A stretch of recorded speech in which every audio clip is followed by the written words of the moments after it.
Long ago, in a world built from stone and ambition, there was a civilization that grew so large, so sprawling, so full of life and noise and heat, that it began to ask a question that no one had ever truly had to answer before. Where does the water come from? Not for one person.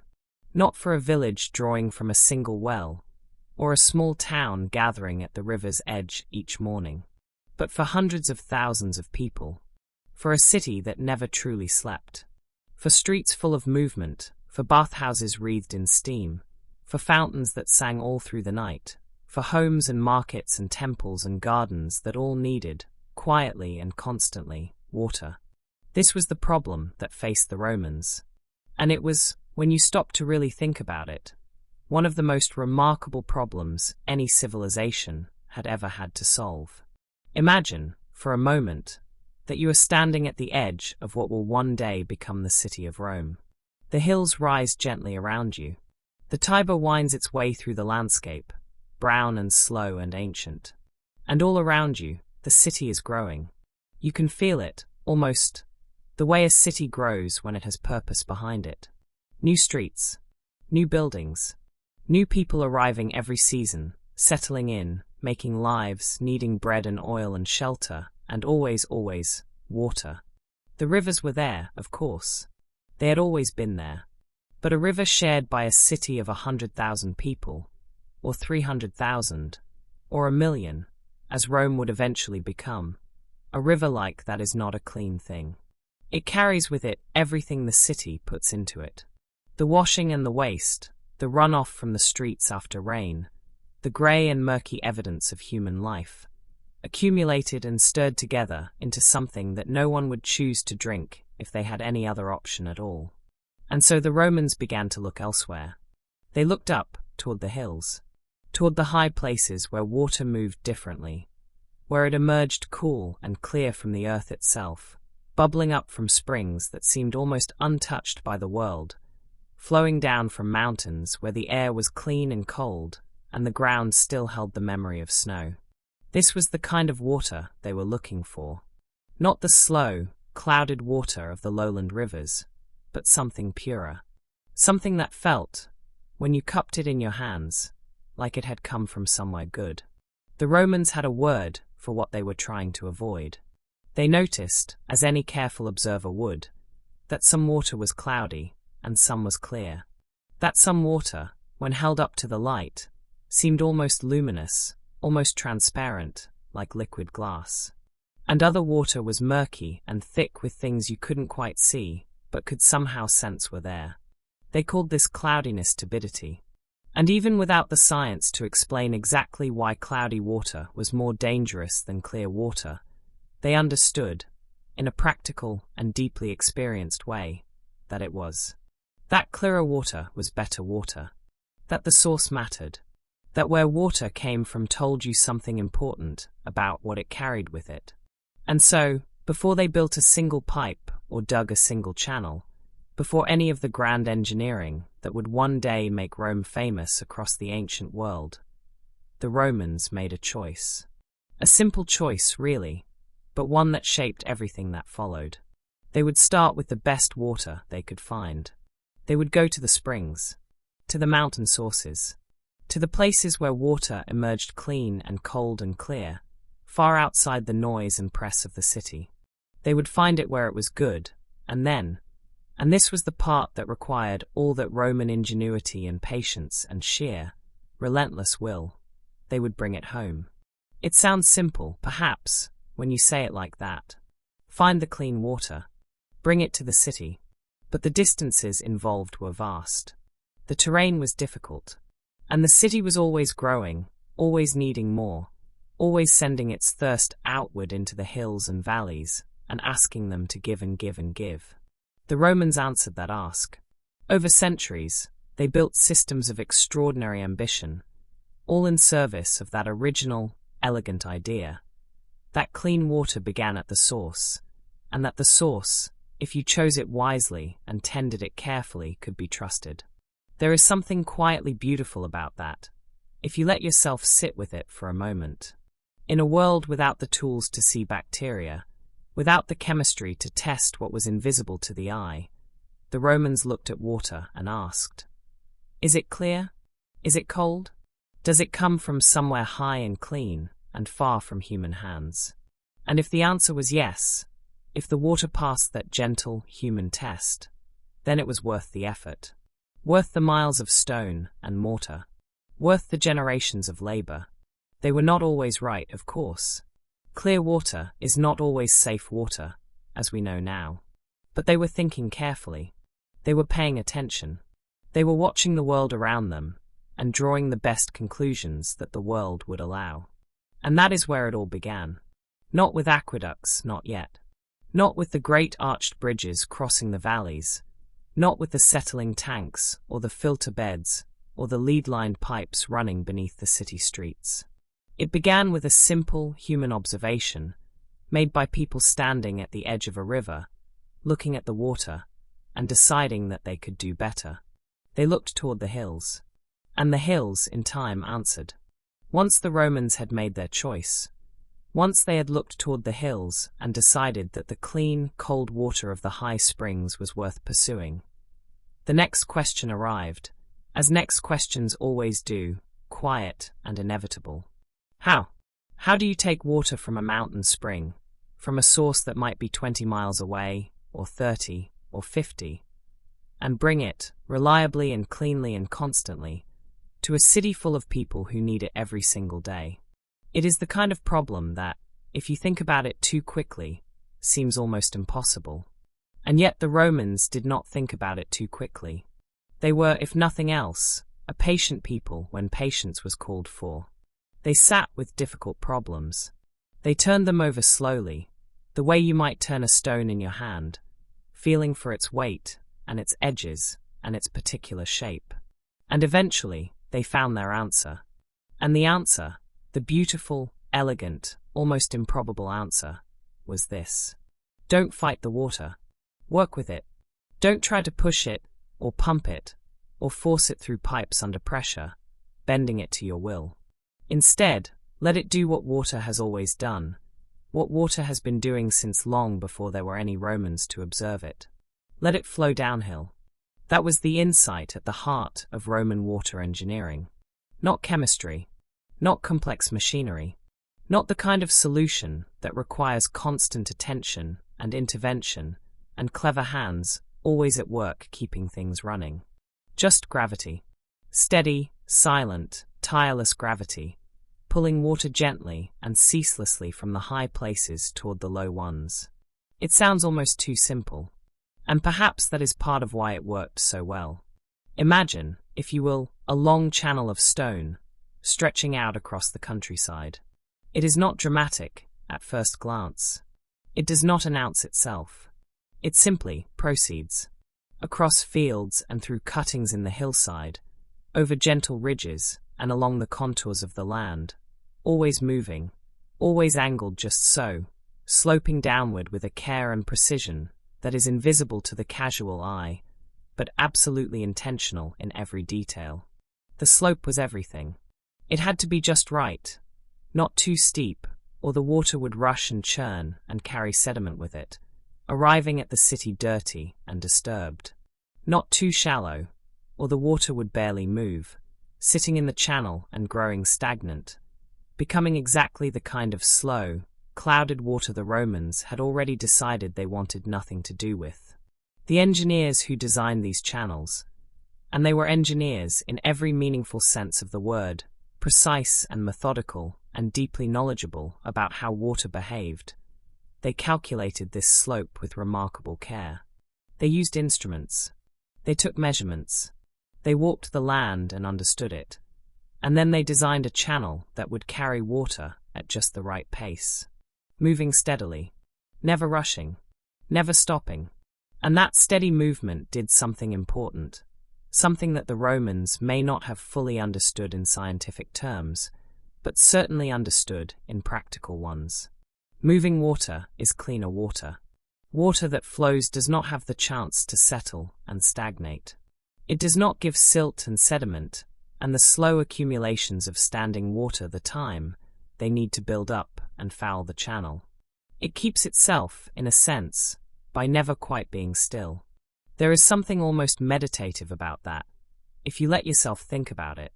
The water flowing through those ancient channels, day after day, year after year, century after century, always in motion, always clean, always moving toward the city it was meant to serve.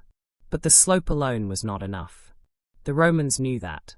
A channel open to the world is a channel exposed to the world, to the rain and the dust and the animals and the falling leaves and all the small contaminations that the open air carries with it. And so they looked at their channels, and they asked another question. How do we protect this? The answer came in the form of something that sounds almost humble. A mortar, a particular kind of mortar, mixed and applied with great care to the interior of the aqueduct channels, sealing them, smoothing them, making them waterproof in a way that bare stone could never be. The Romans called it opus signinum, and it was, in its quiet way, a remarkable material. It was made from a mixture of lime and crushed ceramic, broken tiles and pottery, ground down and combined with the mortar to create something harder and denser than ordinary plaster. When it set, it formed a surface that water could not easily penetrate. A surface that was smooth enough to resist the small accumulations that rough stone would invite. A surface that sealed the channel from the outside world, keeping what was inside in, and keeping what was outside out. Imagine running your hand along the inside of one of these channels. The stone beneath, cool and solid, carrying the weight of the structure. And over it, that pale, smooth lining, the opus signinum, still hard after 2,000 years in some of the channels that have survived. It would feel almost like ceramic itself. Dense, impermeable, purposeful. This lining did more than simply waterproof the channel, though that alone would have made it valuable. It also helped protect the water from contamination that might seep in from the surrounding soil, from groundwater carrying minerals or organic matter, from the small inevitable impurities of the earth itself. The channel became, in a sense, a protected space, a dedicated passageway, built for one purpose and sealed against everything that might interfere with that purpose. And the tanks, the great settling tanks and distribution basins that the water would eventually flow into, these too were lined with the same careful mortar, the same smooth, sealed surface, so that at every stage of its journey, the water was held in a space that had been specifically designed to keep it as clean as it had been when it left the spring. Think about what all of this adds up to. A system that begins with the cleanest available source, that moves the water through gravity alone, with no pumps to fail and no pressure to maintain, that keeps the water moving at just the right pace to prevent stagnation, that lines every surface the water touches with a protective, impermeable coating, all of it passive, all of it working without anyone having to intervene, day after day, once the system was built and the water began to flow. There is something deeply satisfying about engineering like this. It does not rely on constant human attention. It does not have many moving parts that can break or wear out. It asks only one thing of the world, that gravity continue to do what gravity has always done, and in exchange, it gives back clean water. Reliably, quietly, continuously. The Romans did not have laboratories. They did not have microscopes or chemical tests or the accumulated scientific knowledge that we carry with us now, almost without thinking. But they had something that is, in its own way, just as powerful. They had careful observation. They had patience. They had the willingness to understand how the natural world worked, and then to work with it rather than against it. They looked at water, and they understood, at least in the ways that mattered, what it needed to stay clean. It needed to move. It needed to be protected. It needed to travel in a space that had been made specifically for it, sealed and steady and carefully maintained. And so they built that space. Mile by mile, stone by stone, across hills and valleys and the long stretches of the Italian countryside, they built the channels and the tunnels and the bridges and the tanks that would carry clean water to the heart of the city. They built it to last. And in many places it did. There are aqueduct channels still standing today, still showing the pale smooth surface of their opus signum lining, still holding the shape that was given to them by engineers who lived and worked and thought and built 2,000 years ago. You can look at them and see, quite clearly, what they were trying to do, what they achieved. Water flowing downhill. Slowly, steadily, cleanly. It is, even now, a beautiful thing to imagine. There is a moment, if you have ever watched a glass of cloudy water left to sit on a table, where something quietly remarkable begins to happen. At first, the water is uniform. Murky throughout, the same pale cloudiness from top to bottom, as though whatever has been stirred into it is simply part of the water now, inseparable from it. But if you leave it, if you simply leave it alone and let time pass, something begins to change. Slowly, almost imperceptibly at first, the water at the top begins to clear. The cloudiness begins to sink. The tiny particles of sand and silt, and all the small invisible matter that the water was carrying, they begin, one by one and grain by grain, to drift downward, pulled by something they cannot resist. Something quiet and constant and absolutely patient. Gravity. The Romans watched this happen. Maybe not in a glass, exactly, but in rivers and streams and pools, and every body of water they had ever observed in their lives. They watched it, and they understood it, in that deep, practical, wordless way that people understand things they have seen 1,000 times. That given enough time, and enough stillness, water will sort itself out. The clean will rise. The heavy will fall. And if you are clever about it, if you build the right spaces and give the water the time and stillness it needs, you can use that simple, ancient process to do the work of purification for you. This was the core principle of Roman water filtration. Not chemicals added to the water. Not boiling, which would have been impractical at any kind of scale. Not any technology that required expertise or materials that were difficult to obtain, or processes that needed constant supervision. Just stillness. Just time. Just gravity, doing what gravity always does, quietly and without complaint. They called it sedimentation. Or rather, we call it that now. The Romans simply built for it, shaped their systems around it, made space for it at every stage of the water's long journey from the hills to the city. They understood the principle even if they did not have the word, the way you can understand music without knowing the theory behind it, the way you can know that a fire will warm you without understanding anything about combustion. And so, at the very beginning of many of their great aqueduct systems, before the water had traveled very far at all, the Romans built something that was, in essence, a room for the water to rest in. They called these structures piscini limarii, settling basins, and they were in their quiet way one of the most thoughtful pieces of engineering in the entire Roman water system. Picture them if you can. Large, rectangular basins of stone, built at the head of an aqueduct where the water first arrived from its source. Wide enough and deep enough that the water, which had been moving, flowing down from the spring, carrying with it whatever small particles and fine sediment the journey had loosened, suddenly found itself with nowhere particular to be in a hurry. The channel narrows and the basin opens wide, and the water slows. That is the whole point. That is what the basin is designed to do. To take the water that has been moving and give it a place to stop moving. To offer it stillness. And in that stillness, to let gravity begin its patient, unhurried work. The sand begins to sink first. The larger grains, heavier than the rest, dropping away from the water almost as soon as the flow slows, drifting down through the column of water and coming to rest on the floor of the basin. Then the finer silt, taking a little longer, requiring a little more stillness and a little more time, but settling eventually, layer by soft layer, building up on the bottom of the tank like sediment on a riverbed. And above all of this settling, above the slow accumulation of sand and silt, and the fine particular matter of the countryside, the water clears. Not all at once. Not instantly. But gradually and certainly, the upper levels of the basin become cleaner, clearer, purer than what arrived.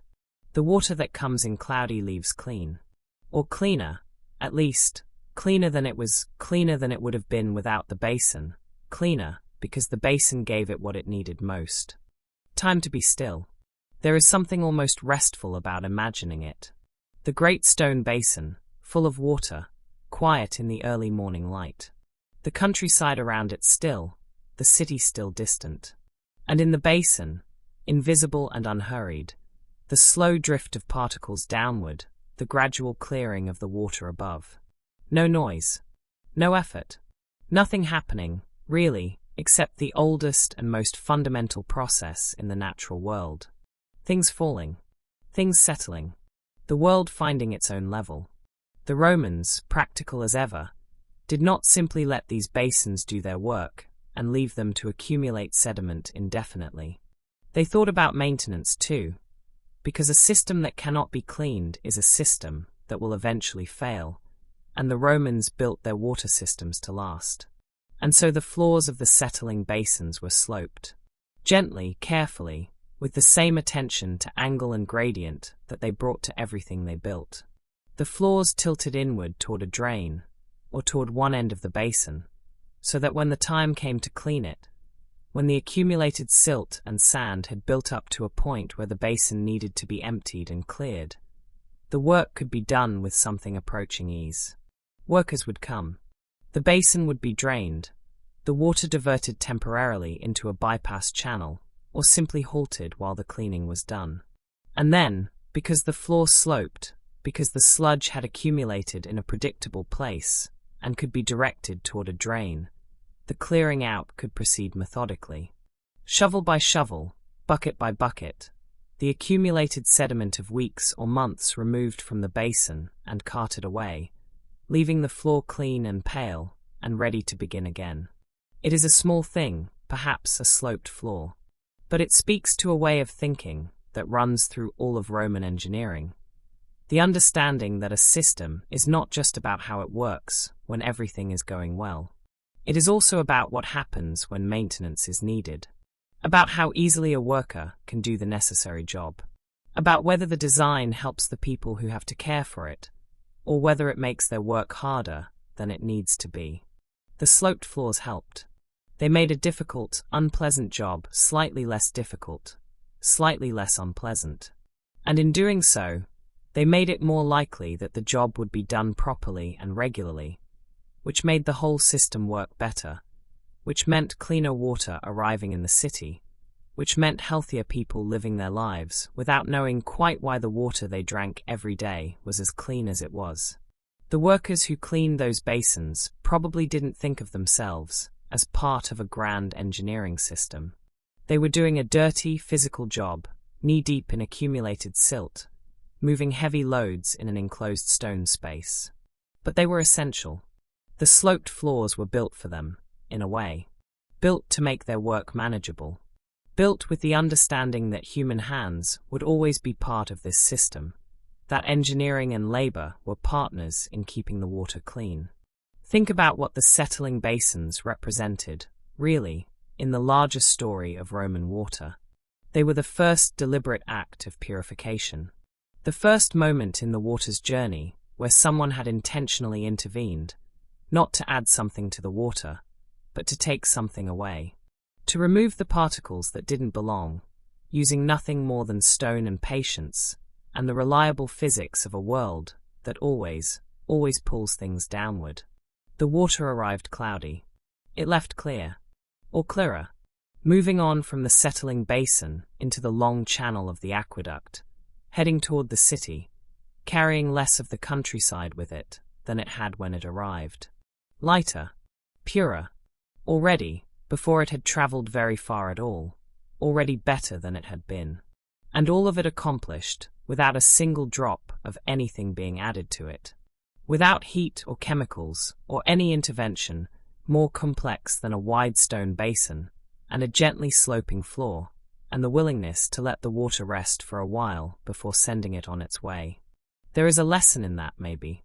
Something about patience, about trusting natural processes, about the wisdom of not always trying to force a solution, but sometimes simply making space for the solution that already exists, if you give it the right conditions. The Romans made that space. They built it in stone, and they built it carefully, and the water flowed through it and emerged cleaner on the other side. And then it kept going, down the long slope of the aqueduct, through the lined channel, past fields and farms and the quiet countryside, toward the city that was always waiting, always thirsty, always ready for whatever the hills and the engineers between them could provide. The water kept moving, and as it moved, the story continued. Water, it turns out, does not give up its secrets all at once. You can build the finest settling basin at the head of your aqueduct. You can give the water all the time and stillness it needs, and watch the sand and the silt drift down to the sloped floor below, and feel satisfied that the work is done. And then the water moves on, flowing down the long channel toward the city, and after a while, after a mile, or 5 miles, or 10, you begin to notice something. The water is still carrying things. Not the heavy things. Those are gone, left behind on the floor of the settling basin, waiting for the workers who will come with their tools and their buckets. But the lighter things, the finer particles, the small and almost weightless matter that the water holds loosely, almost reluctantly, close to letting go but not quite, those are still there. Invisible almost. A faint haziness in the water when the light catches it just right. A softness at the edges of clarity that tells you the work is not yet finished. The Romans noticed this. Of course they noticed. They were careful observers, and they had been watching water for a very long time. And so they did what careful, patient engineers do when they discover that one solution is not quite enough. They built another one. Not a grand structure this time. Not a great basin at the head of a system, announcing itself with the scale and ambition of something important. But something smaller, quieter, inserted into the journey almost modestly, a small settling chamber, tucked into the course of the aqueduct, asking the water to pause again. To be still again, just for a little while. To let gravity do a little more of its patient work before the journey continued. These small chambers appeared at intervals along the aqueduct routes. Not at every mile, not according to any rigid formula, but placed where the engineers judged them to be needed, where experience or observation suggested that the water could use another rest, another chance to set down whatever it was still carrying. They were part of the system in the way that quiet moments are part of a long piece of music. Not the main theme, not the dramatic passages that everyone remembers, but necessary, giving the whole thing a shape and a rhythm that made it work. And in some of the more elaborate Roman water systems, this idea of staged filtration, of cleaning the water not once but several times, in sequence, was developed into something more deliberate and more refined. Imagine a series of basins, arranged one after another along the water's path. The water enters the first basin and slows, and the heaviest remaining particles settle to the bottom. Then it moves on to the second basin, and slows again, and finer particles settle this time. Things that were too light to fall in the first basin, but will settle given enough time in the second. And then the third basin, where the water is stiller and the particles finer still, and what settles now is almost too small to see, almost part of the water itself, except that it is not, except that it is something the water is carrying rather than something the water is, and given enough stillness, gravity will eventually claim even this. Each basin doing the work the last one couldn't quite finish. Each one removing a little more, leaving the water a little cleaner, a little closer to the clarity that the Romans were always working toward. There is something deeply satisfying about this idea. The notion that purification is not a single moment, but a process. A journey within the journey. That the water arriving at the city is not the same water that left the spring, not because anything has been added to it, but because things have been gently, patiently, repeatedly taken away. Stage by stage, basin by basin, mile by mile, It mirrors, in a way, so many things in the natural world. The way a river cleans itself as it flows, dropping its sediment load as it slows and widens. The way groundwater is filtered by its long passage through rock and soil, arriving at the spring already cleaner than where it began. Nature has always known about staged filtration. The Romans were, in some sense, simply paying attention and then building what they observed. But there was another technique, rarer and more remarkable, that some Roman water systems appear to have used. Something that goes a step further than stone basins and settling time. Something that does not simply wait for particles to fall, but actively passes the water through a material designed to catch what settling alone cannot remove. Filter beds. The archaeological evidence for these is not uniform. Not every system had them, and the record is incomplete, as the record of ancient engineering often is. But in certain contexts, in certain parts of the Roman world, there are signs that water was passed through beds of sand or other granular material before it reached its final destination. Think about what that means for a moment. Think about what sand does when water moves through it. A bed of sand is not, from a distance, a dramatic thing. It sits there, pale and quiet, seemingly inert. But at the scale of the individual grain, at the level where the water is actually doing its work, a bed of sand is something else entirely. It is a labyrinth, a vast and complex network of tiny passages and gaps and surfaces, each one a small obstacle for the water to navigate, each one a potential resting place for whatever the water is carrying. As water moves slowly down through a bed of sand, the particles it is carrying encounter those surfaces. They bump against grains of sand. They slow. They are nudged sideways, then downward, then into a crevice between two grains where they lodge and stay, held not by any force more complex than friction and the simple geometry of small things in small spaces. And the water, unburdened of a little more of what it was carrying, seeps through and continues downward, emerging at the bottom of the filter bed cleaner than it was when it entered. This is slow filtration, and it is remarkably effective, not just for the particles you can almost see, the fine silt and clay that escapes the settling basins, but for particles so fine they are essentially invisible. The sand catches things that gravity alone, given all the time in the world, would struggle to remove. The Romans who built and maintained these filter beds may not have known exactly why they worked as well as they did. They may not have had the vocabulary of particles and surfaces and physical chemistry that we would use today to explain the process. But they knew, in the way that empirical knowledge always knows, through observation, through comparison, through the accumulated evidence of what worked and what didn't, that water passed through sand came out cleaner on the other side. And so they built the beds, and they passed the water through them, and the water emerged clearer, and that was enough to know. Imagine the person responsible for maintaining one of these filter beds. It is not a glamorous role.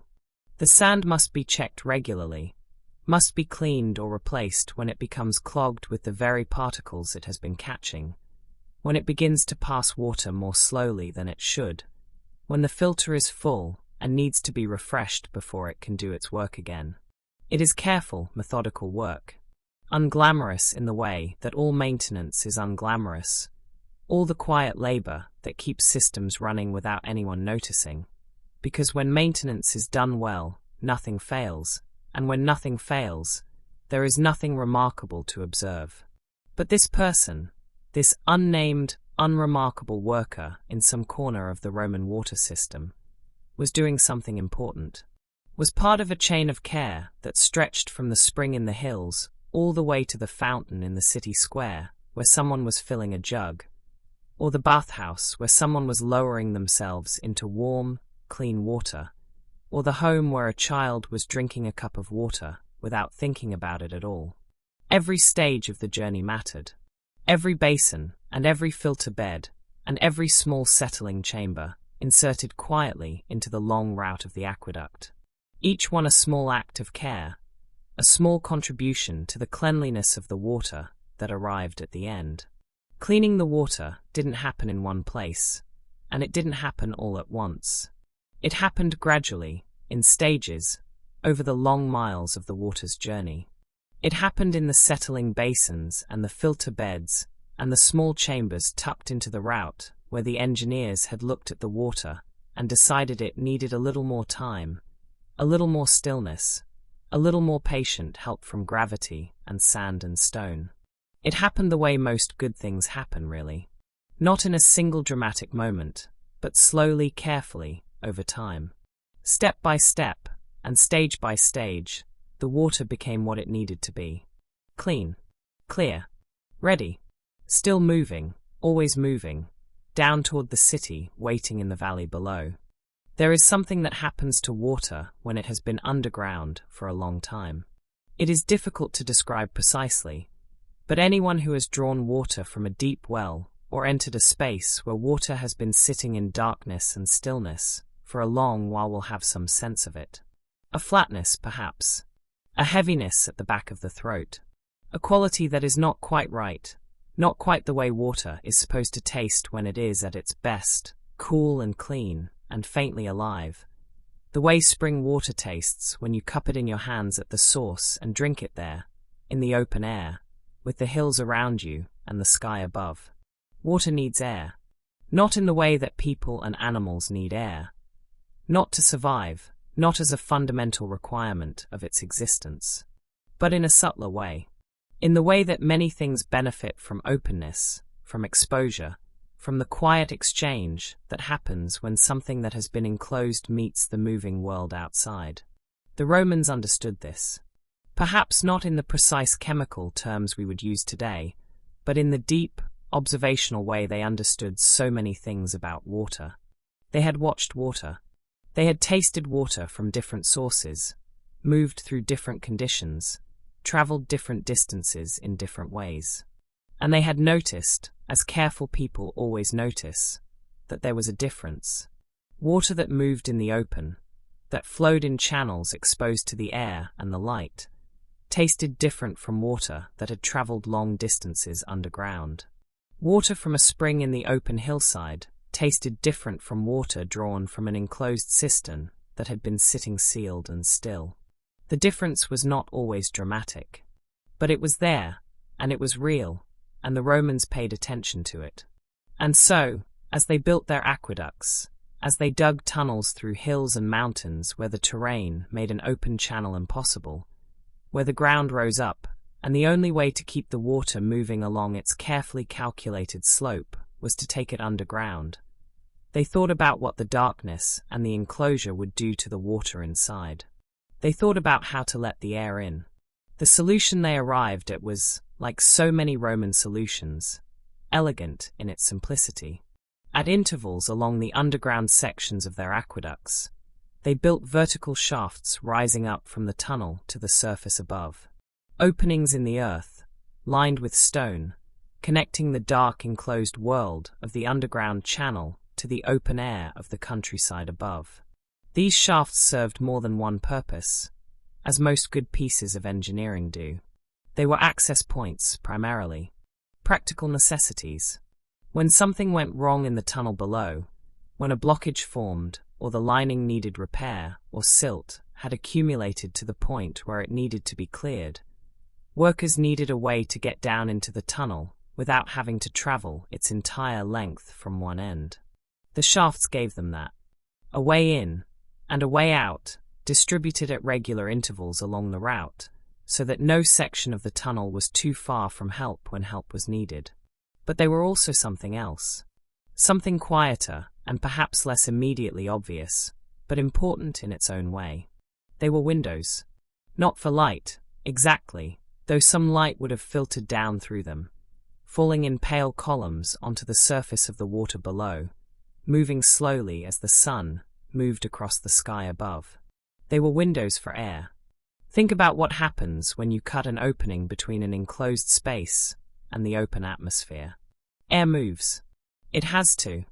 That is the nature of air, always seeking equilibrium, always flowing from where there is more pressure to where there is less, from warmer spaces to cooler ones, from the moving world outside to the still world within. The shafts breathed. They allowed air to flow down into the tunnel and across the surface of the water, moving slowly through the channel below, and then back up again, carrying with it whatever the water had been releasing into the enclosed space, the gases and the odors and the exhalations of whatever organic matter the water might be carrying. And this mattered. This exchange of air mattered in ways the Romans observed, even if they could not fully explain. Water that has been enclosed without ventilation can develop smells. Not always, and not dramatically, but the slow, quiet processes of organic decomposition, the breakdown of the tiny fragments of plant matter and other organic material that even well-filtered water carries with it. These processes release gases. Subtle gases in small quantities, but enough to affect the smell and the taste of the water. Enough to make it seem stale, or flat, or somehow less than it should be. The movement of air through the shafts helped with this.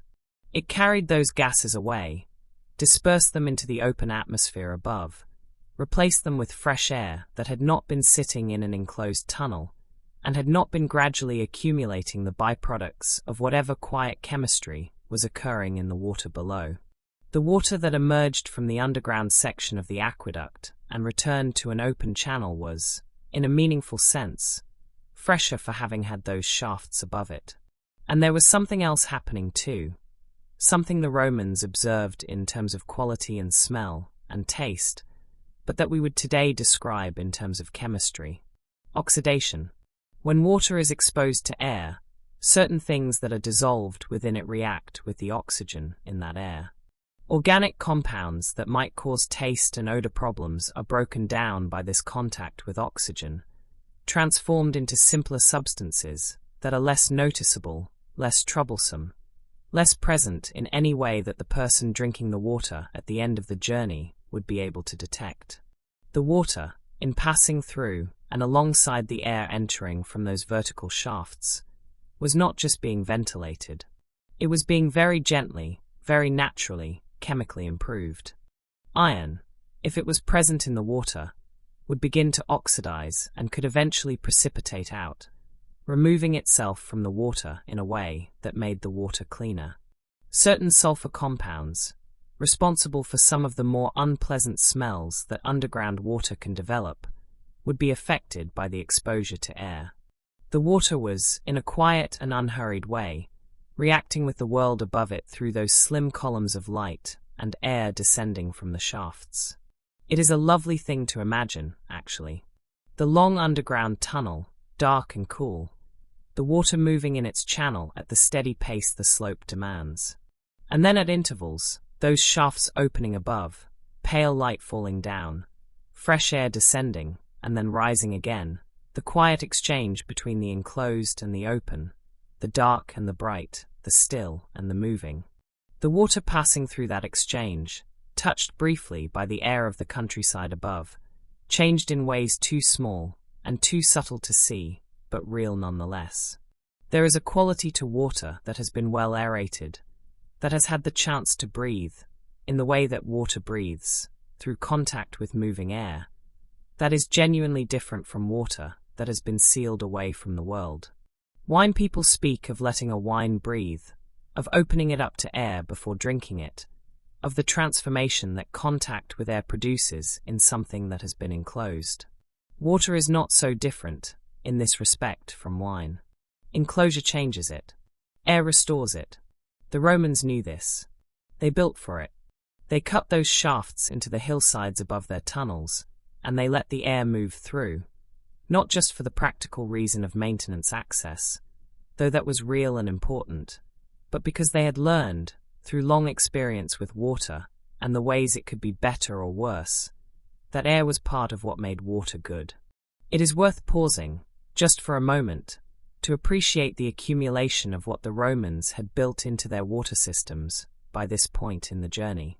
Water chosen at a clean source, carried in a sealed, lined channel at a carefully calculated slope, passed through settling basins that let the heavy particles fall away, moved through additional chambers that caught progressively finer sediment, filtered in some cases through beds of sand that removed what settling alone could not, and ventilated, along its underground passages, by shafts that let the air in and the stale gases out, each element addressing a different aspect of what makes water clean and good. Each one a response to something the Romans had observed about the ways water could become less than it should be, and a careful, practical solution to the problem that observation had identified. None of it is magic. None of it is beyond understanding. All of it is the product of patient attention, careful building, and a deep, practical commitment to the idea that the people of the city deserved clean water, and that clean water was worth the considerable effort of building systems to provide it. The water moved on, ventilated now, as well as filtered, a little fresher for its encounter with the air above, continuing its long, slow, unhurried journey toward the city, carrying less and less of what it had started with, becoming more and more purely itself with every mile. Outside, above the tunnel, the countryside continued as it always had. Birds moved through the air above the shaft openings. The wind crossed the fields. The sun made its arc across the sky, sending its light down in shifting angles through those stone-lined holes in the earth, reaching the water below for just a moment before the water moved on and the light fell on empty channel instead. The tunnel breathed. The water moved. And somewhere ahead, the city waited. After the long journey, after the miles of open channel and underground tunnel, after the settling basins and the filter beds and the quiet exchange of air through the stone shafts above, the water arrived. Not with ceremony, not with any announcement or fanfare that marked the end of one thing and the beginning of another. It simply arrived, the way water always arrives, flowing steadily and without drama into the place it had been traveling toward all along, the edge of the city.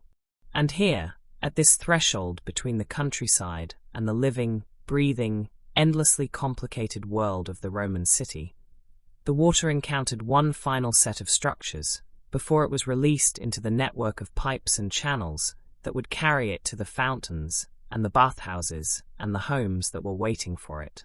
These structures were called castella, distribution tanks, and they were, in their way, the last quiet act of care in a system built entirely from quiet acts of care.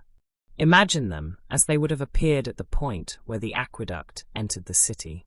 Stone tanks, solidly built, carefully lined with that familiar smooth waterproof mortar.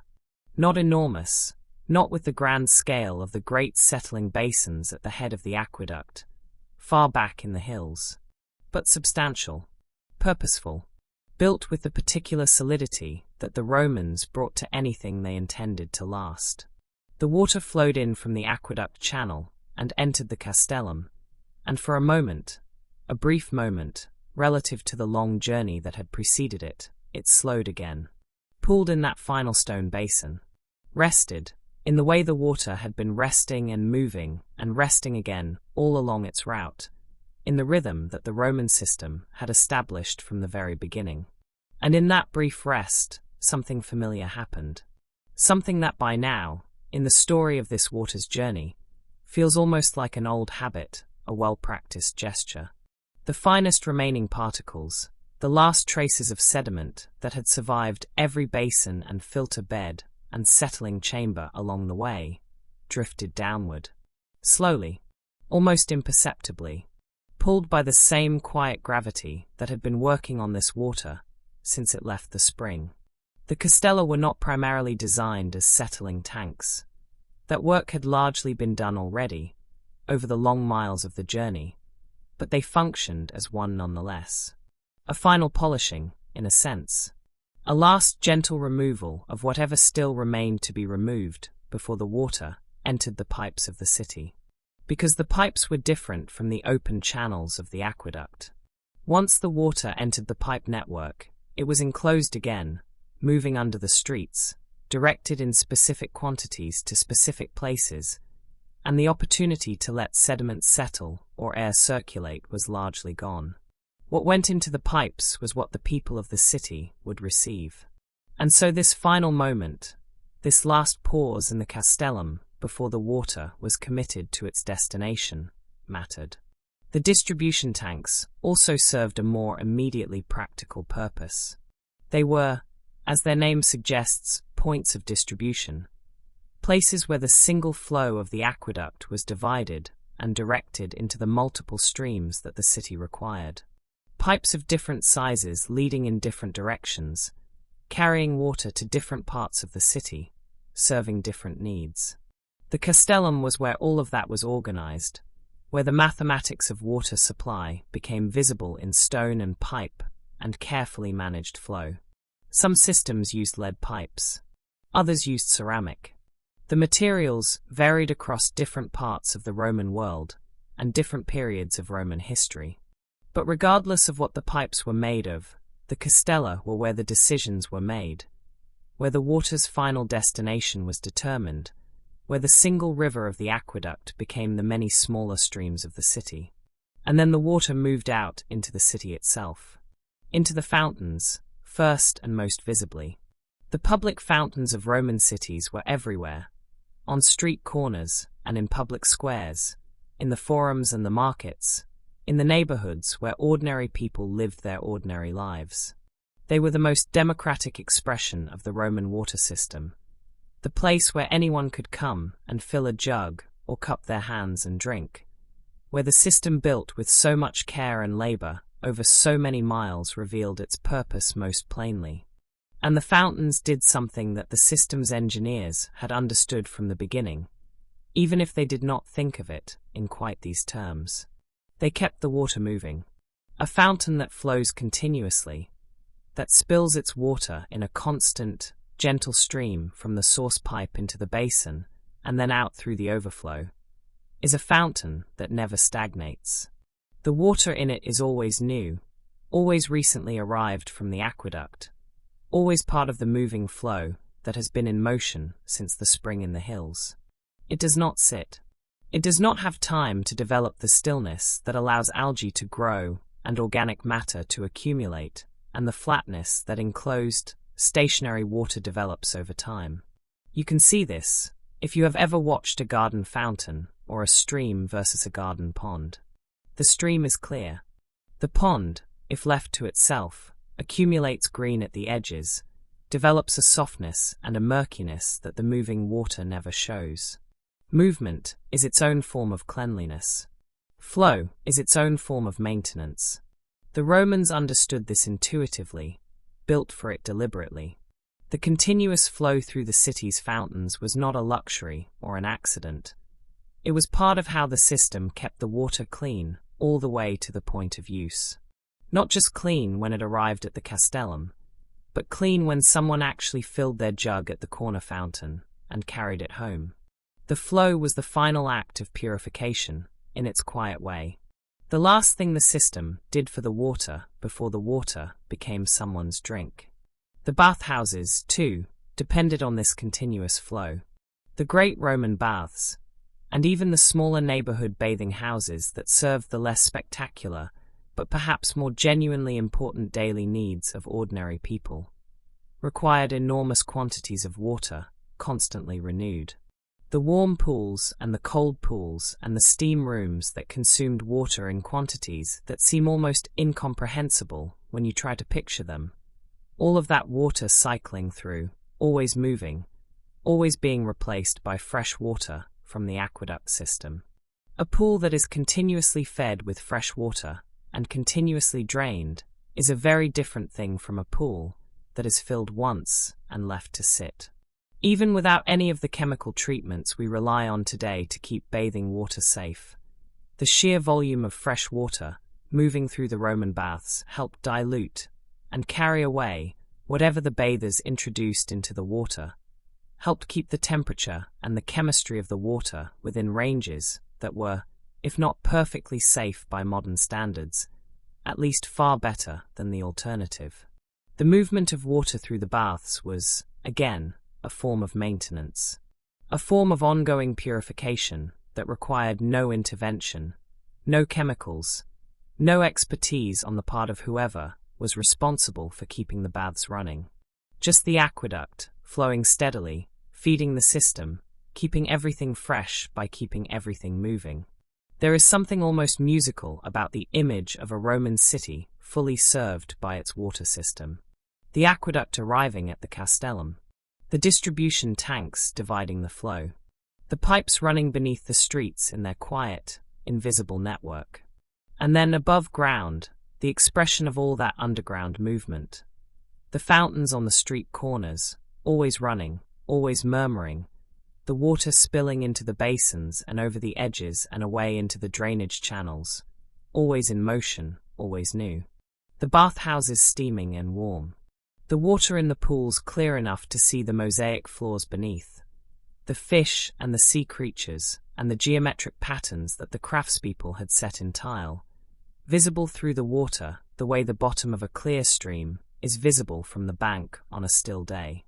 The sound of water in a Roman city must have been constant and pervasive, running in the pipes beneath your feet, spilling from the fountains at the corners of streets, flowing in channels along the sides of roads, always somewhere nearby, always audible if you paused and listened, the quiet, continuous sound of a system working exactly as it was designed to work. And at the center of all of it, the source of all of it, the water itself. That water that had begun its journey at a spring in the hills, clear and cold, carrying the memory of the mountains in its temperature and its taste, that had traveled for miles through open channels and underground tunnels, settling and being filtered and breathing the air from the shafts above, and settling again, arriving at the city a little purer at each stage than it had been at the last, that had passed through the castellum and been divided and directed, flowing out into the network of pipes and channels that laced through the city like veins, carrying what the city needed to every corner that needed it. And that arrived, finally, at the fountain, at the basin where someone was standing with a jug waiting, where the water fell in a steady, clear stream, catching the light for a moment before it met the surface of the water already in the basin, disappearing into it, becoming part of it, as it had been part of so many things along its long journey. The person filling the jug did not think about any of this, most likely. Did not think about the spring in the hills, or the engineers who had calculated the slope of the channel, or the workers who had lined the tunnels with waterproof mortar and cleaned the settling basins and maintained the filter beds and kept the whole long, improbable system running. Did not think about gravity or sedimentation or aeration or any of the careful, patient processes that had brought this water to this fountain at this moment. They just filled their jug, and the water was clean. The aqueduct brought the water to the city. The castella divided it and sent it on its way. The pipes carried it beneath the streets, quiet and invisible, doing their work in the dark below the busy surface of Roman daily life. And then, eventually, the water arrived somewhere smaller, somewhere more intimate, somewhere that was not a grand feat of engineering or a public monument to Roman ambition, but simply a home, a room with a floor of worn stone, a courtyard open to the sky, a kitchen where someone was preparing a meal, or a corner where a jug sat waiting to be filled, or a basin where water was kept for washing. The ordinary, unhurried, unremarkable spaces where people actually lived, where the Roman water system, for all its scale and sophistication, finally delivered its water into the hands of the people it had been built to serve. And here, at this final destination, the story of Roman water filtration did not end. It simply became quieter, more personal, more human in scale, because even in the home, people paid attention to their water. Even at this last stage, after everything the system had already done to clean and clarify and move the water safely from the hills to the city to the street to the door, even here, there were small, careful acts of domestic purification that people practiced as a matter of habit and common sense. The simplest of these was also the most ancient, older, probably, than Rome itself, older than aqueducts and settling basins and waterproof mortar, as old as the first person who ever drew water from a source and noticed, after it had been sitting for a while, that the bottom of the vessel held something the top did not. Let it stand. Let the sediment settle. Pour off the clear water above. It is such a simple thing. And yet it is, at its heart, the same principle that the great Piscini Lammarii at the heads of the aqueducts were built on. The same principle that ran through the entire Roman water system from the mountain spring to the city fountain. Gravity pulling things downward. Stillness allowing that pulling to happen.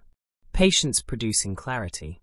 In Roman homes, vessels and containers, some of them quite elegant, ceramic decanters and storage jars designed with this purpose at least partly in mind, were used to hold water while it settled.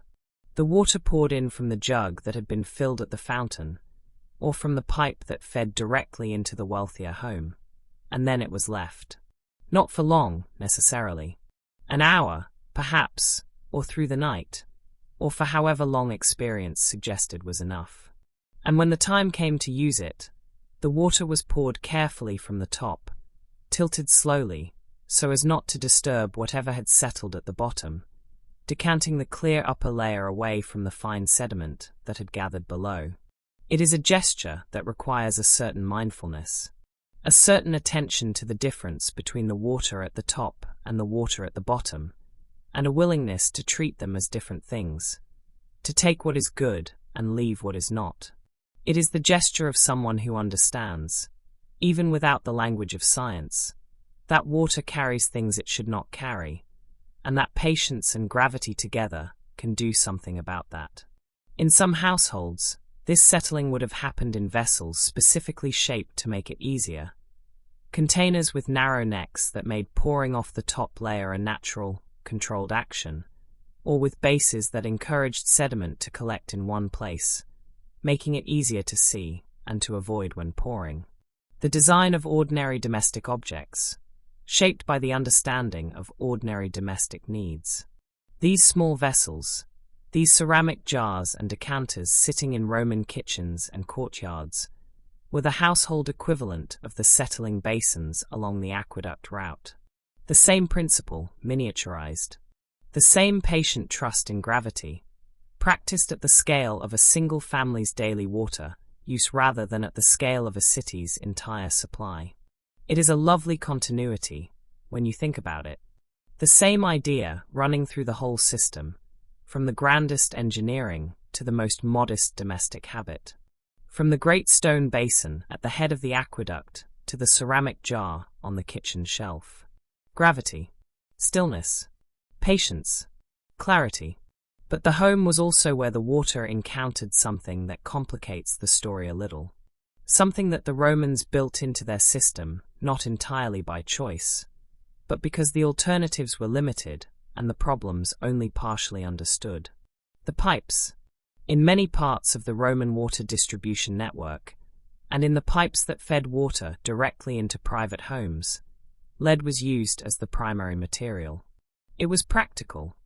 Lead is soft enough to work easily, malleable enough to be shaped and joined without great difficulty, durable enough to last for many years in the ground without corroding in the way that iron would.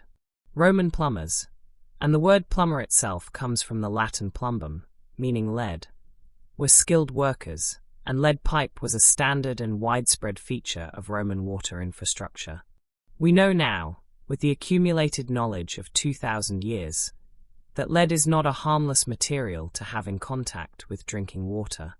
We know about lead's effects on the body, about the ways it accumulates and the damage it can do, about why we have spent the last century very deliberately removing it from water systems around the world. This knowledge casts a shadow over the lead pipes of ancient Rome, and the shadow is real and deserves acknowledgement. But there is also something else worth noting. Something that the Romans observed, even if they did not understand its significance in the way we do today. In water that is hard, water that carries dissolved minerals, calcium and magnesium in particular, which are common in the limestone-heavy geology of much of Italy, something happens over time to the inside of pipes and containers.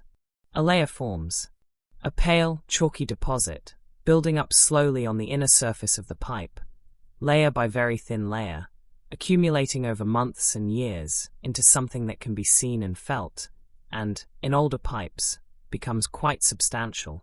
Scale. Lime scale, we call it today. The mineral deposit left behind when hard water evaporates or cools, when the minerals it has been carrying come out of solution and attach themselves to whatever surface is nearby. The Romans knew about this. They observed it in their pipes and their heating vessels and their baths. They designed systems to manage it, to periodically drain and flush and scrape the deposits from their pipes and tanks, to deal with the inevitable accumulation that hard water left behind. It was a maintenance challenge, and they treated it as such, practically, methodically, with the same patient attention to the ongoing needs of the system that characterized everything about the way they managed their water infrastructure. But the scale had a secondary effect that the Romans may have observed without fully appreciating its significance. In a lead pipe that has been carrying hard water for a long time, years, perhaps decades, the interior of the pipe is no longer bare metal. It is coated, lined with a layer of mineral deposit, pale and hard and chalky, sitting between the water and the lead beneath. This coating partly separated the water from the lead. Not completely.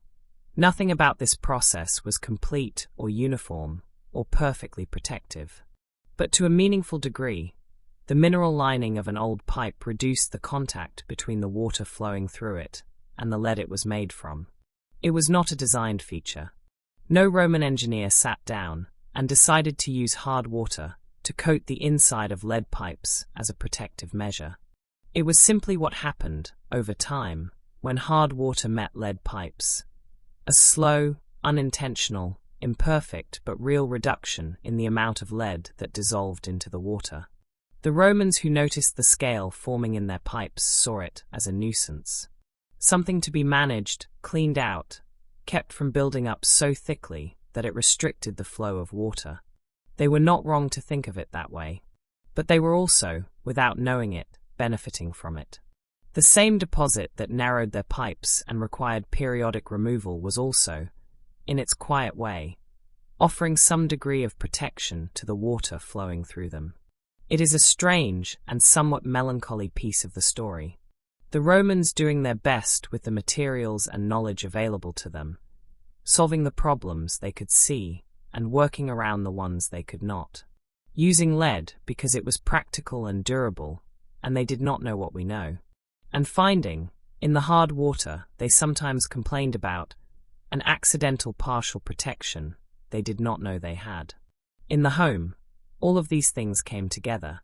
The water that arrived from the pipe, whether lead or ceramic, whether fresh from the aqueduct or carried in a jug from the public fountain, was received and tended by the people of the household with the same careful attention that the Roman engineers had brought to the larger system. Let it stand. Let the sediment settle. Pour off the clear water from above. Store it in clean vessels. Use it with an awareness of its quality, an attention to whether it tasted as it should, whether it looked as it should. These were not passive recipients of a system that did everything for them. They were the last stage of the filtration process. Their habits and their care and their practical domestic knowledge were part of how clean water arrived at the cup, at the cooking pot, at the child's outstretched hands. The Roman water system was enormous, and the Roman home was small. But the same intelligence ran through both of them. The same patient understanding of what water needs to be good, and what human beings need to do to help it get there. Settle. Clarify. Flow. From the spring in the hills to the jar on the kitchen shelf, the water had been tended every step of the way. And in the home, in the quiet, ordinary space where the grand system finally gave way to simple human life, it was tended still. There is a kind of work that the world depends on, but rarely thinks about. Not the work of building. Not the dramatic, visible labor of construction. The quarrying of stone and the mixing of mortar and the raising of arches across wide valleys. The kind of work that leaves something behind that people can point to and admire for centuries afterward. That work has its own glory, its own permanence, its own way of announcing itself to anyone who passes by. The work I am thinking of is quieter than that. Less visible. Less celebrated. The kind of work that does not leave anything new behind, but simply keeps what already exists from falling apart. The kind of work that, when it is done well, produces no visible result at all. Because the visible result of good maintenance is simply that everything continues to function exactly as it should, and nothing breaks, and nothing fails, and the water keeps flowing, and the city keeps drinking, and no one has any particular reason to notice that anything has been done. This is maintenance. And it was, in the truest sense, the hidden foundation of everything the Roman water system achieved. The aqueducts did not run themselves. The settling basins did not clean themselves. The filter beds did not refresh themselves, and the channels did not stay clear and free of sediment and deposit simply because they had been well built once, long ago, by careful engineers with good tools and good intentions. The system worked because people made it work. Every day, in ways that the historical record only partially captures, in ways that left few monuments and fewer names, the workers of the Roman water system went about the constant, necessary, unglamorous business of keeping it all going. And if you want to understand how the Roman water system truly functioned, not just as an idea, not just as an engineering achievement to be admired in diagrams and textbooks, but as a living thing that actually delivered clean water to actual people across actual centuries, then you have to understand this work. You have to make space for it in the story. You have to let the maintenance workers into the picture alongside the engineers and the emperors and the grand stone aqueducts, striding across the landscape on their elegant arches. Because without the maintenance, there was nothing. The most brilliantly designed system in the ancient world would have silted up and leaked and fallen into uselessness within a generation without the hands that kept it clean. The work began with shutting things down. This was perhaps the most significant moment in any maintenance cycle. The decision to stop the flow, to close the channels or divert the water into a bypass, and let the section that needed attention go dry. It was not a decision taken lightly. The city depended on the flow.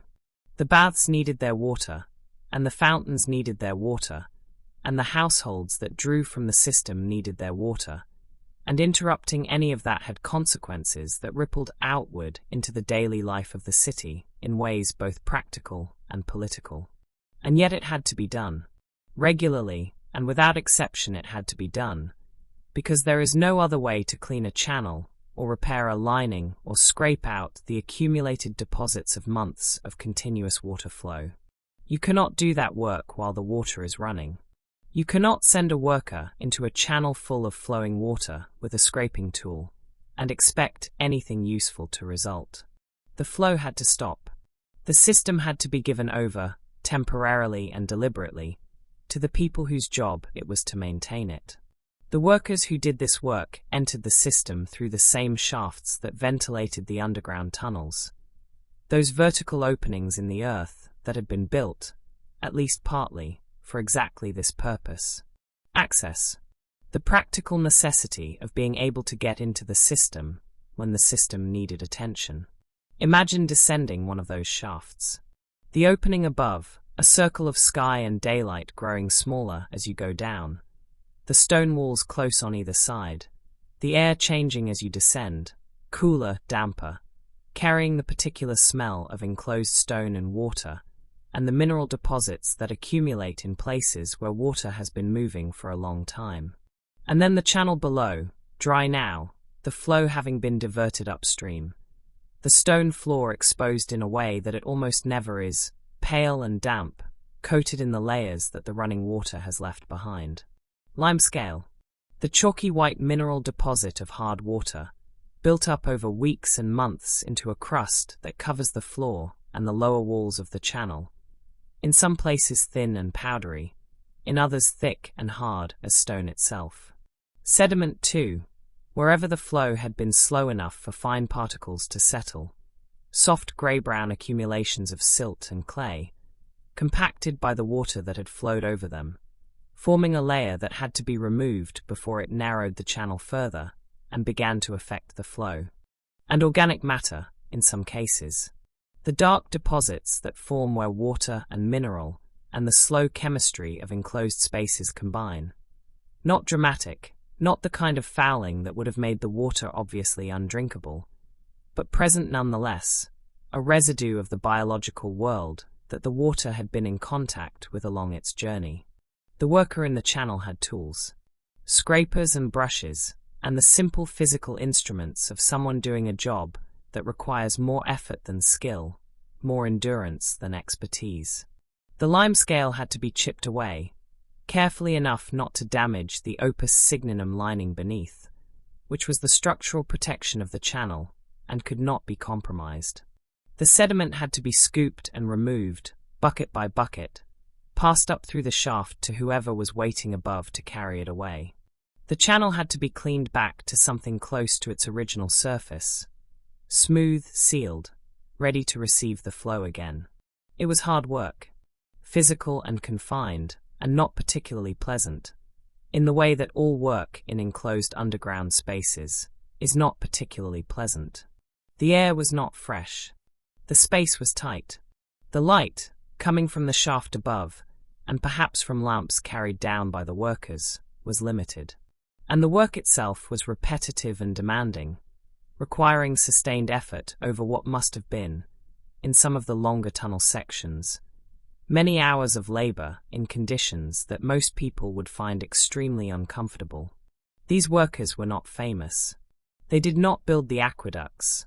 Those were built by engineers and architects, and the organized labor of construction, a different kind of work with a different kind of visibility. The maintenance workers simply kept the aqueducts running.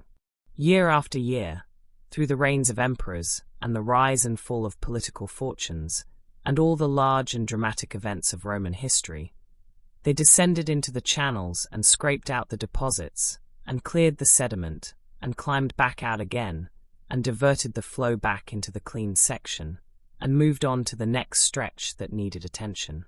Their work was cyclical, seasonal, perhaps, in some cases, certain times of year better suited to maintenance than others, certain periods of lower water demand offering the best opportunity for shutting things down without causing too much disruption to the city above.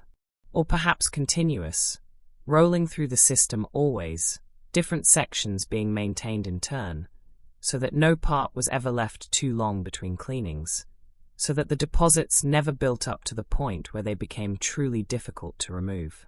The regularity mattered enormously.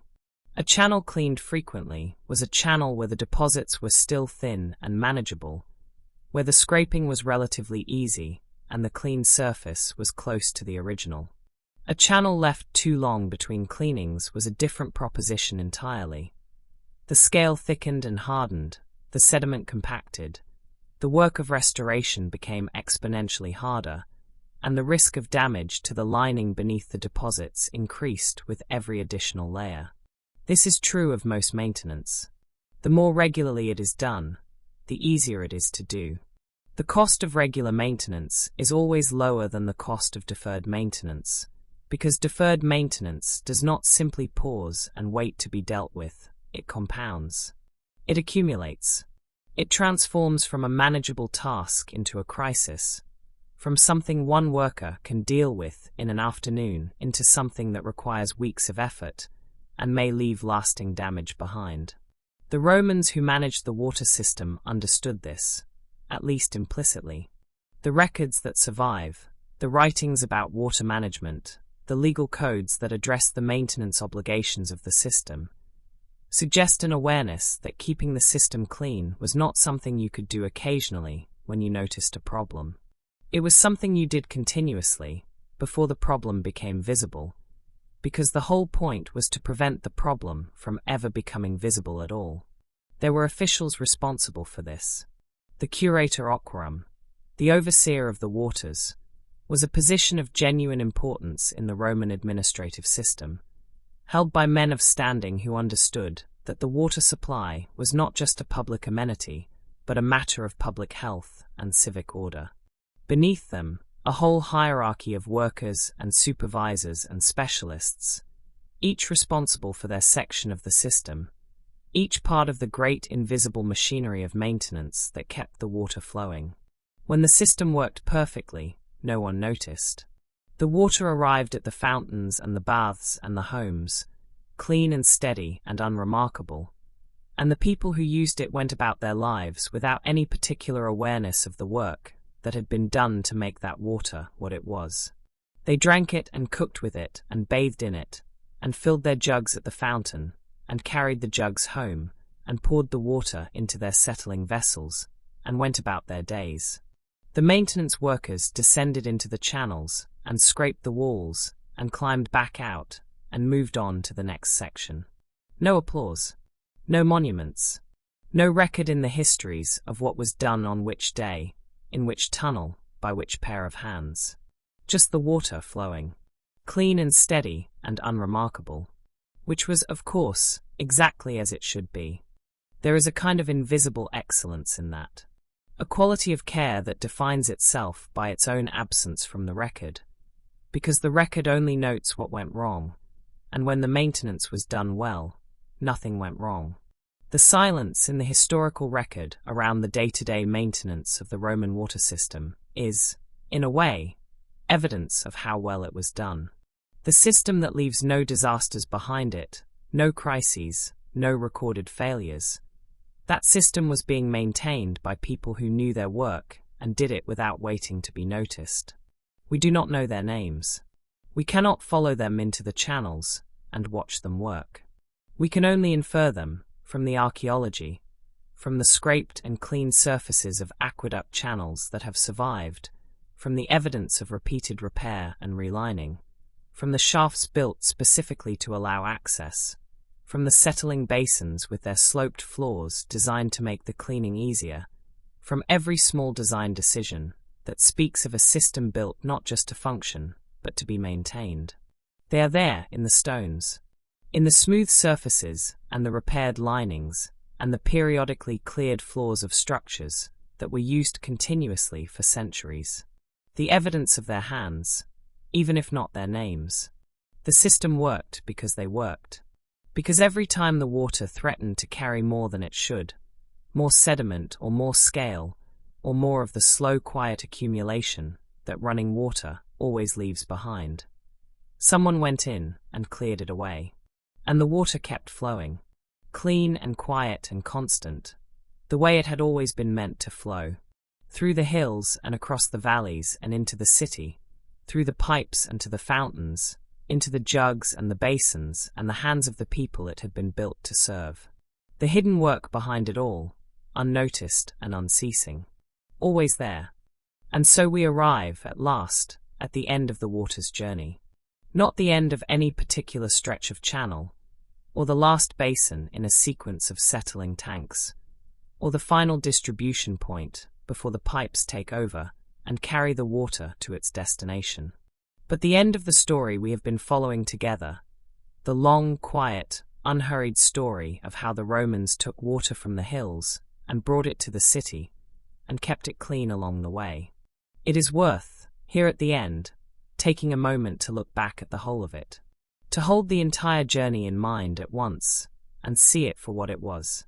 It began with a choice, a simple, fundamental, almost obvious choice that turned out to be the foundation of everything that followed. Start with the best water you can find. Go to the springs. Go to the mountain sources. Go to the places where the water emerges clean and cold from the earth, far from the noise and the press of the city, and begin there.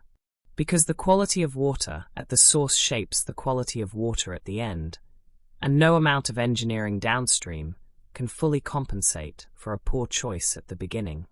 That choice, that first careful act of attention to where the water came from, was already a form of filtration, a removal of the worst possibilities before the journey had even begun. Not by treating the water, not by adding anything to it or passing it through anything, but simply by choosing well. By observing the world carefully enough to know that clear water from a high spring was better than murky water from a lowland river, and then acting on that knowledge, even when acting on it required traveling many miles to find the right source. Then came the engineering. The channels with their careful slopes, carrying the water at just the right pace.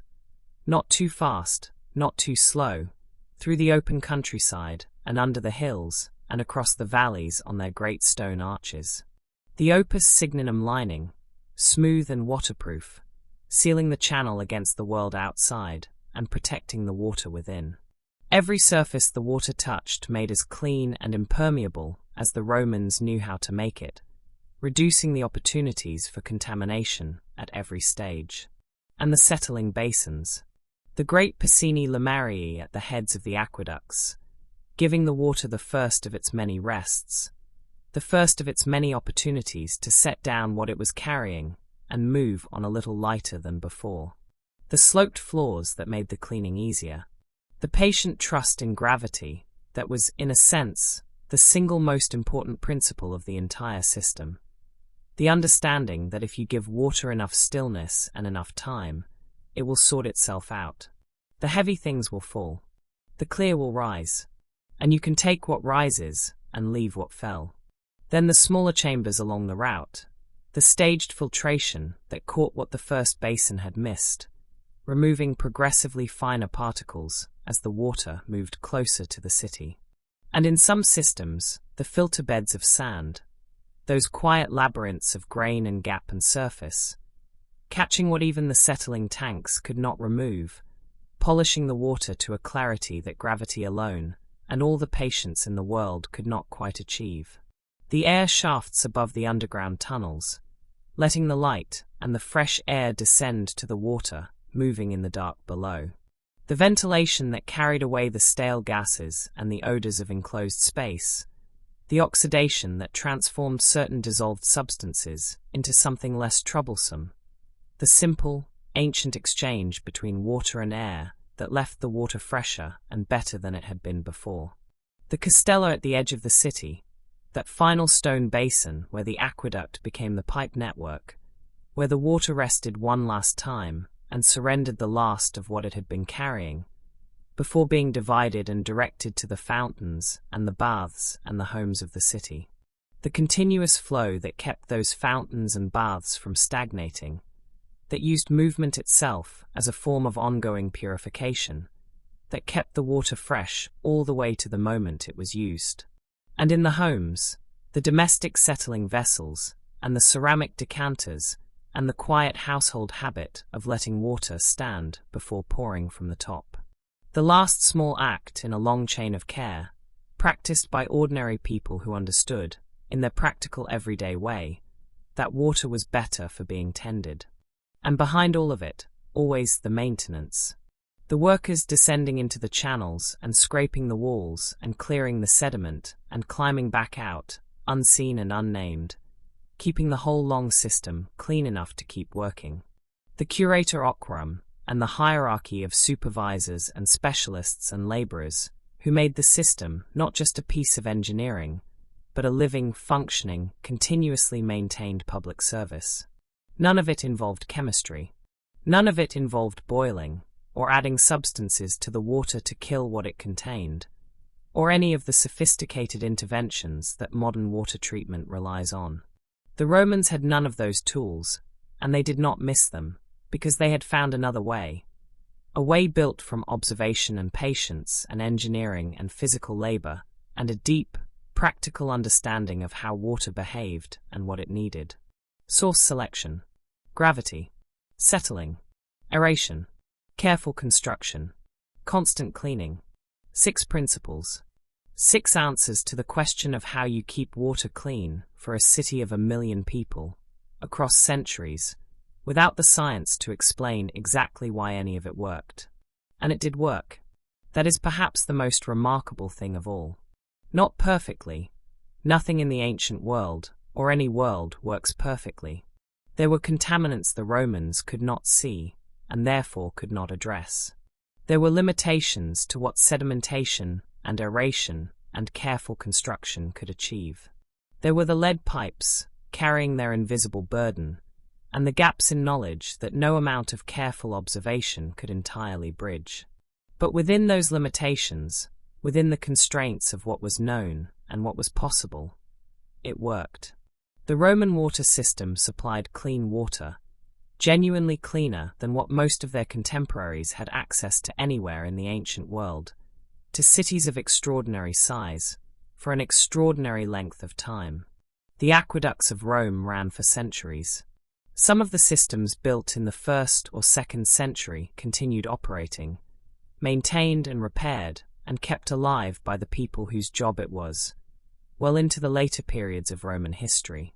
Long enough to supply generations of people who were born into a world where clean water from the aqueduct was simply a fact of life. Something that had always been there, something that would always be there, as reliable and unremarkable as the hills themselves. We know now what the Romans did not know.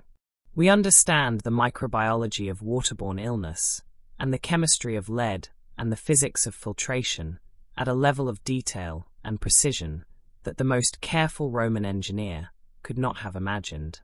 We have tools for testing water that would seem almost magical to someone from the ancient world. Instruments that can detect substances in concentrations too small for any human sense to perceive, that can tell you in minutes what a Roman engineer could only infer from observation over years. And with all of that knowledge, with all of those tools, we still use sedimentation to clean water. We still use filtration through granular material. We still aerate water as part of the treatment process. We still choose our sources carefully, still design our systems to keep the water moving, still maintain the infrastructure constantly and without interruption, because we know, as the Romans knew, that a system that is not maintained is a system that will fail. The principles did not change.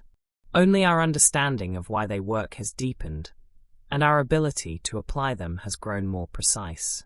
But the Romans who stood at the head of an aqueduct and chose a clear spring over a murky river, who built a settling basin with a sloped floor and lined it carefully with waterproof mortar, who sent workers into the channels to scrape the walls and clear the deposits, those people were practicing water treatment. Real water treatment, grounded in real observation, serving a real public need. They did not have our science, but they had something that science alone cannot provide. They had the will to pay attention, the patience to build slowly and maintain carefully, the understanding that clean water was worth the effort, worth the miles of stone and mortar, worth the lifetimes of engineering and labor, worth the unglamorous and continuous work of keeping the system going long after the building was done. They looked at a city full of thirsty people, and they asked what those people needed, and then they built it.